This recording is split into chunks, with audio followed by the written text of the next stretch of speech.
Magandang umaga pong muli sa inyo. Nandito na naman po ako sa dati kong ah, tinutulungan, sinusuportahang anak sa paghatid ng kanya anak sa school. Tapos yung gawain sa bahay. Ako po muna ay magkakape dahil marami pong dapat gawin. At ito nga po, ang aking mga nakabak po ang mga labahin.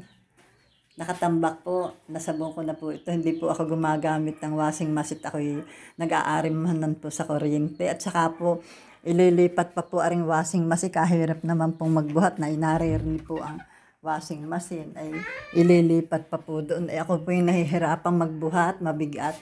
Ay ako po yung din naglalabas sa lababo. Tapos yun po, binababad ko yung mga puti sa sabong doon po sa batiya.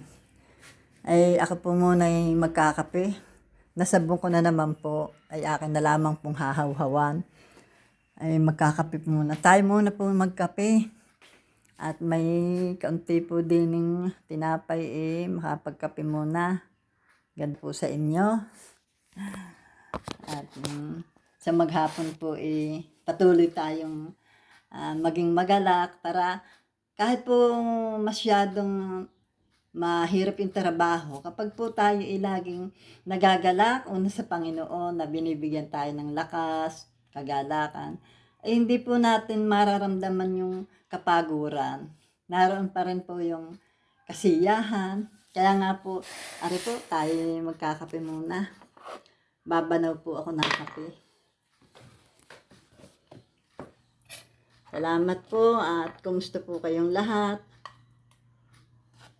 At isa na naman pong isang linggo ang ating babagtasin. Kung sa daan po'y babagtasin, lalakaran. Pero magpasalamat tayo sa Panginoon na siya naman ang ating gabay at patnubay. Sabi nga po ng Panginoon, kapag sa Kanya pinagkatiwala ang lahat, lagi tayong bibigyan niya ng tagumpay. At siya po yung nagmamahal sa atin, nagmamalasakit sa atin. Kahit na tayo po ay may mga pagkukulang, pero nandyan pa rin po ang Panginoon na laging umaalalay sa atin, nagpapalakas, tinutulungan tayo. Kunin ko po yung asukal at lalagyan ko po ng kaunting asukal. Ako po kung magbanaw ng kape, kakaunti lamang asukal. Dahil siyempre sa atin, lalo't mga naedad na, hindi na rin po dapat yung sobrang tamis. Kaya mas magaling pa po yung mapait-pait.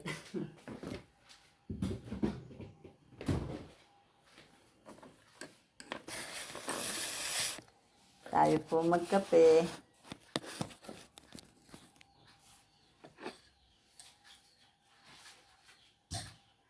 May ilang piraso pong pandesal ay atin pong isasawsaw sa kape. Sabi po ng mga taga ko ay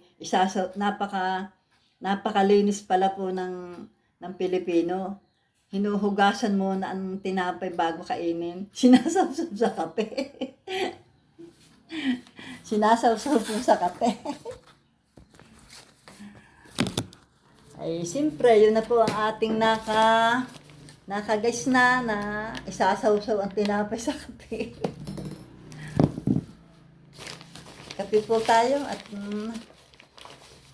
malamnan po ang sikmura. Sabi nga po ng mga may edad na malamnan ang sikmura. Di magkakape po, may kaunting tinapay. Maganda umaga po. Ako po ang buhay ko po laging ganito po. Pag-araw po ng linggo, pag nakasimba po at sa hapon, kinakaon po ako ng aking anak din ay manugang. Di narito na naman po ako sa aking anak at sila akin pong sinusuportahan sa kanyang mga anak, paglalaba, gawain dito. Pero pag araw po ng Biyernes ng tanghali, ako po pupunta sa amin. Iba na naman po ang tungkulin ko doon sa amin. Tapos ako po ay may cell group na minsan nga pinupuntahan ko face to face. Ang salamat po sa Panginoon, may mga online po kaming prayer online, cell group online. Kaya kahit hindi ko po sila napupuntahan yung iba, naaabot ko naman po sila ah, sa video call, sa group online, yun po. Napakahalaga rin po yung mga gawain pa sa Panginoon ay nagagawa natin. Kaya salamat po. Magandang umaga po. At tayo pong lahat ay laging magkaisa na manalangin para yung ating buhay, yung ating pamilya ay patuloy na naiisangguni natin sa Panginoon. Na siya yung magbibigay ng buhay, ng kalakasan, at kung may mga karamdaman, ang bawat isa ay nagkakaisa rin tayong dinadala na sila'y magkaroon ng kagalingan at magkaroon ng katagumpayan. Ano man ang mga pinagdadaanan ng bawat isa. Salamat po. Pagpalain po tayong lahat ng Panginoon. God bless all.